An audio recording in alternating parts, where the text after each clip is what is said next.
Hello दोस्तों, स्वागत है आप सभी का वैल्यू इन्वेस्टर यूट्यूब चैनल के ऊपर। इस वीडियो के अंदर बात करेंगे रिलायंस पावर लिमिटेड के शेयर के ऊपर।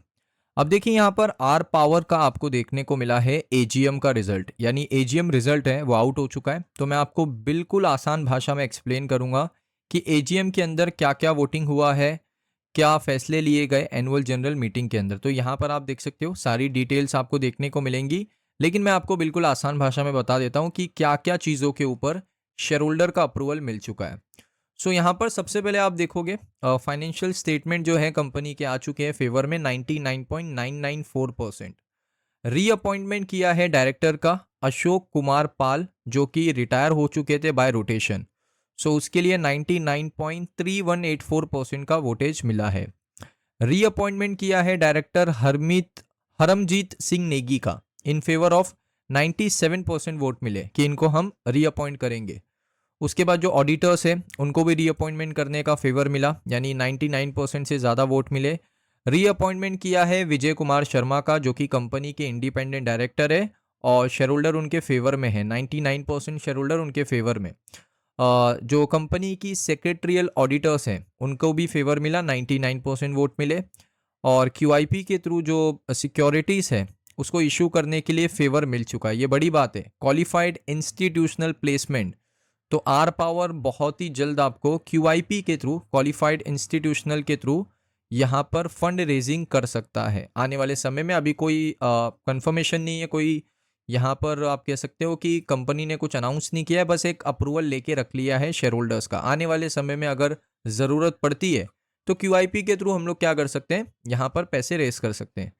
और उसके बाद वही ऑडिटर्स को यहाँ पर क्या किया है, बरकरार रखा है। तो सारा मैनेजमेंट यहाँ पर रिटेन हो चुका है, जितना भी बड़ा मैनेजमेंट था कंपनी का वो रिटेन हो चुका है। और इतनी ही रिपोर्ट आपको देखने को मिली है एजीएम के अंदर, उससे ज़्यादा कुछ भी नहीं है। अब बात करेंगे आगे वीडियो में रिलायंस इंफ्रा को लेकर क्या खबर है।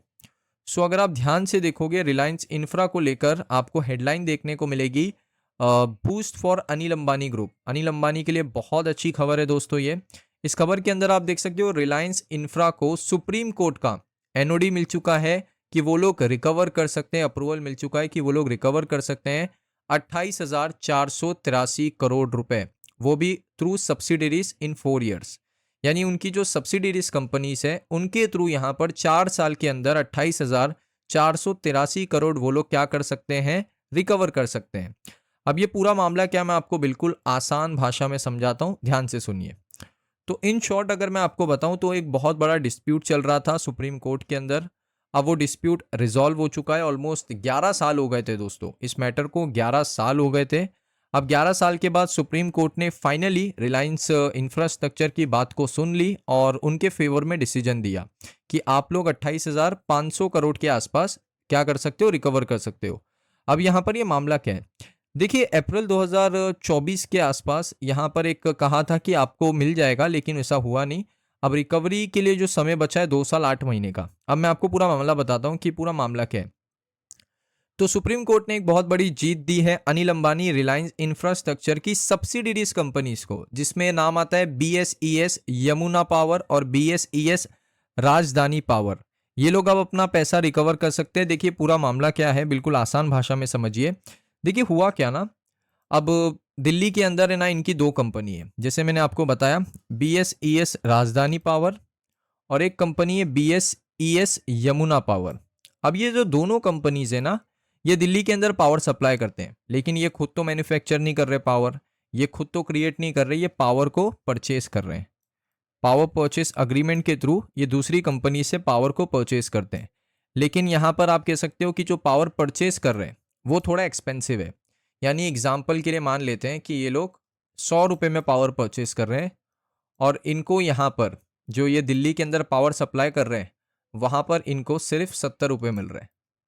तो 30 रुपये का लॉस तो रिलायंस इंफ्रास्ट्रक्चर का है ना, 30 रुपये का लॉस। ये मैं आपको छोटे अमाउंट में बता रहा हूँ समझने के लिए, इतना अमाउंट नहीं रहता, थोड़ा ज़्यादा अमाउंट रहता है। तो 30 रुपये का तो नुकसान किसका हो रहा है, रिलायंस इंफ्रा का हो रहा है। तो वही नुकसान बढ़ते बढ़ते बढ़ते बढ़ते हो चुका था 21,413 करोड़। उसके बाद उसका इंटरेस्ट मिला के हो चुका है 28,483 करोड़। अब इसको रिकवर करने के लिए सबसे पहले ये केस हुआ दिल्ली हाई कोर्ट में। दिल्ली हाई कोर्ट में ये केस बहुत समय चला, फिर सुप्रीम कोर्ट में आया। ऑलमोस्ट 11 साल हो गए ये केस को। 11 साल के बाद रिलायंस इंफ्रा को एक अच्छी खबर मिली कि वो अब अपना पैसा रिकवर कर सकते हैं। अब पैसा ये लोग 4 साल में रिकवर कर सकते थे, जिसका स्टार्टिंग डेट था 1 अप्रैल 2024 में, लेकिन वो डेट को शुरू किया ही नहीं क्योंकि फिर से डिस्प्यूट हो गया। लेकिन अब यहाँ पर ये लोग दोबारा से पैसा रिकवर कर सकते हैं। अभी इनके पास समय बचा है 2 साल 8 महीने, क्योंकि 1 अप्रैल 2024 को 1 साल 4 महीने हो चुके हैं।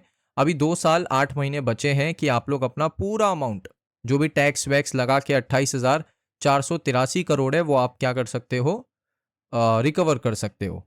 तो ये 11 ईयर का डिस्प्यूट था।